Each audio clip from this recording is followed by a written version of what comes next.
Hi there guys and welcome back to my channel. Today we're going to be turning this slice of pumpkin into gnocchi.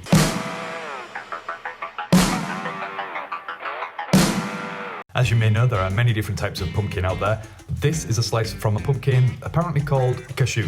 The names are very difficult to actually find, but they're all in the same family as pumpkins and squashes. We're just going to place this onto a baking tin with greaseproof paper and give it a good seasoning. Top and bottom, salt, pepper, olive oil, and make sure you mop up all that seasoning, and we're going to stick it in the oven 200 degrees for between an hour and 20 minutes. You want to keep checking it in the oven, but we're cooking it until all the flesh is nice and soft and easily penetrable. Then we're going to carefully just score around the outside to separate the skin from the flesh and scoop the whole thing out into a separate bowl. Make sure to scrape all the way across the inside of the skin to get as much of the meat as possible. As you can see, there's a lot of water from this pumpkin, so we're going to drain as much as possible by using a sieve.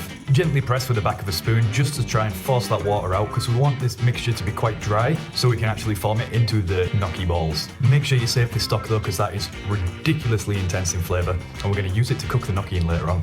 Then just let the pumpkin cool down. For about 200 grams of pumpkin, you want 1 egg yolk. And then we're going to sift in 200 grams of all-purpose flour. Do this a little bit at a time, as to not make the flour clump back up, because then we've just sieved it for no reason. But give that a good mix round with a little bit of salt and some nutmeg until it starts to all come together.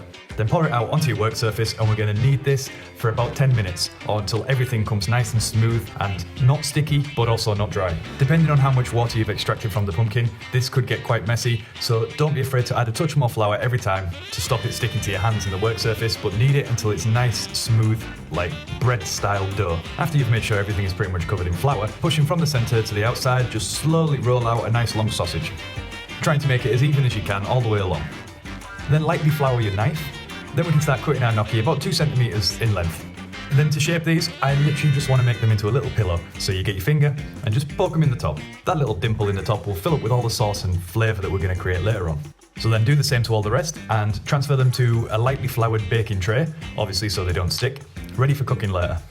It's actually quite therapeutic to make this gnocchi, when it stops sticking to your hands anyway. On the back burner, you can see I've started to boil about 400 millilitres of water, and to that we're going to add the beautiful rich pumpkin stock that came out of the pumpkin and put the lid on to make sure it comes back up to the boil again. Then on a cold frying pan, we're going to throw in about 100 grams of Spanish chorizo and then turn it up to a medium heat so it starts releasing all the oils and flavours. And then we're going to throw in some onion, some garlic and some julienne leeks. Don't forget to season with a touch of salt and then give it a good toss and let them all start to sweat it out and become friends. Once you've got a nice bit of colour on all the leeks and onions, throw in a touch of butter and just give it a toss to start to emulsify the butter with the chorizo oil. Make sure you pick up any stragglers and get them back in the pan.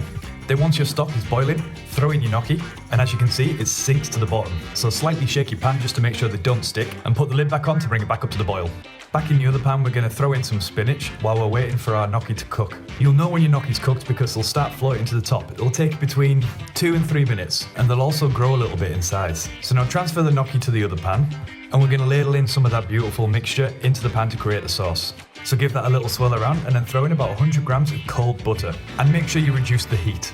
The cold butter will start to emulsify with the hot liquid, creating a nice, thick, creamy sauce. I wanted a bit more sauce, so I added a touch more stock and a touch more butter, and then just tossed it around, and then I put it back on the heat just for a second, just to bring it back up to temperature. But you don't want to give it too much heat or you'll split the butter in the sauce. Then just to plate up, we just transfer it to a nice bowl, making sure you bring enough of that nice creamy sauce and drizzled over the top. Add a touch of cracked black pepper and a good amount of freshly grated parmesan. And there you have it, pumpkin gnocchi.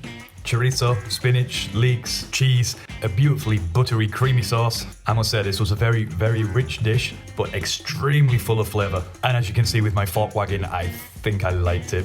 So I'm going to go take this and finish it. And if you like this video, subscribe, hit the like button, do all that stuff, and I'll see you in the next one.